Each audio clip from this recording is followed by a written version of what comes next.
Главные новости этого дня. Сегодня рано утром ушел из жизни Андрей Черемисинов. Андрею Валерьевичу было 55 лет.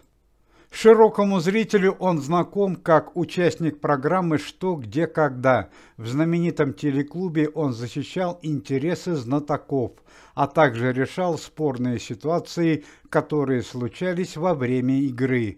Также он вручал хрустальный атом и поощрял знатоков деньгами и ценными призами. У члена комитета заслуженного артиста России, известного советского и российского актера Сергея Шакурова родились сразу два внука, назвали Сергеем и Борисом. К слову сказать, что у 80-летнего актера на данный момент 3 детей и 8 внуков. Сергей Каюмович Шакуров работает в комитете с января текущего года. Известная российская телеведущая Лера Кудрявцева лишилась дорогого автомобиля иномарки модели Lamborghini стоимостью $350 тысяч. Преступники угнали автомобиль прямо около телевизионной студии, в которой Лера Кудрявцева вела прямой эфир. Хулиганов пока задержать не удалось, однако, по словам полиции, в связи с редкостью автомобиля, его с большой вероятностью удастся найти. Сегодня рано утром в город Севастополь с доброй и благородной миссией прибыли члены комитета известные артисты, композитор Раймонд Паулс и актер Константин Хабенский. На протяжении целой недели в данном населенном пункте будут проходить бесплатные спектакли с участием Константина Юрьевича Хабенского. Весь гонорар от выступлений пойдет на строительство нового онкологического центра в городе Севастополе.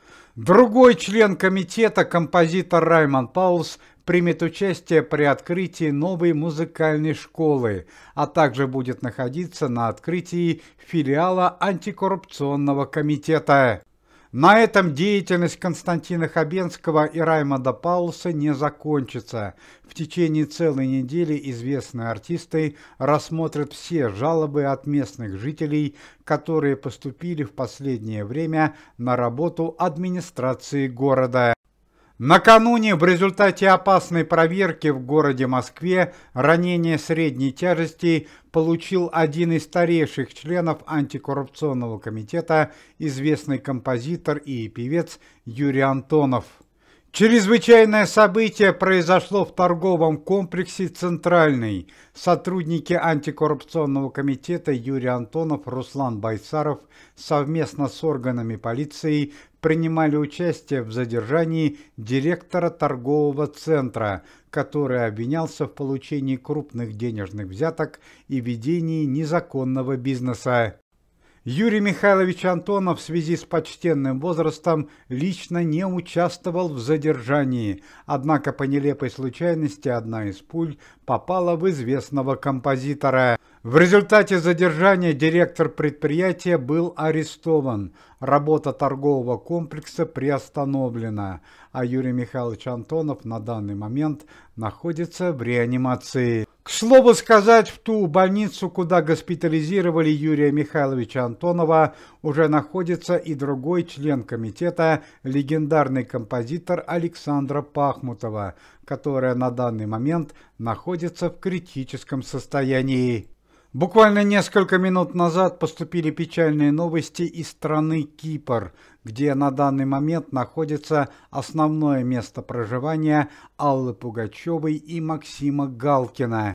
Полиция Кипра начала разыскные работы по поиску младшей дочери Аллы Пугачевой Елизаветы, которая пропала вчера после посещения спортивной секции.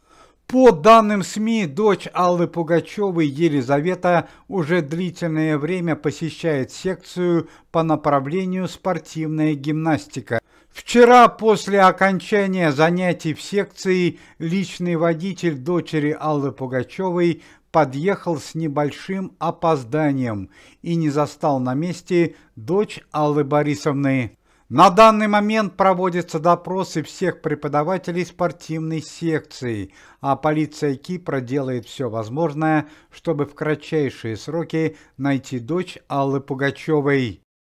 Сегодня рано утром на автомобильной трассе Минск-Москва в дорожно-транспортное происшествие попал известный белорусский певец, композитор и поэт, победитель телепроекта «Фабрика звезд-6» Дмитрий Колдун. По предварительным данным, 40-летний певец уснул за рулем. После аварии был госпитализирован. Дополнительной информации о состоянии здоровья Дмитрия Колдуна не поступало. Пресс-служба комитета сообщает трагические новости из мира шоу-бизнеса и культуры. В городе Улан-Удэ во время театрального спектакля трагически погибли 4 ведущих артиста драматического театра города Москвы. Артисты драматического театра города Москвы были на гастролях в Улан-Удэ, и чрезвычайное событие произошло за несколько минут до антракта. По данным следствия, во время спектакля произошло обрушение конструкций и сцены, что и привело к трагическому финалу. По факту чрезвычайного происшествия на администрацию театра заведено уголовное дело.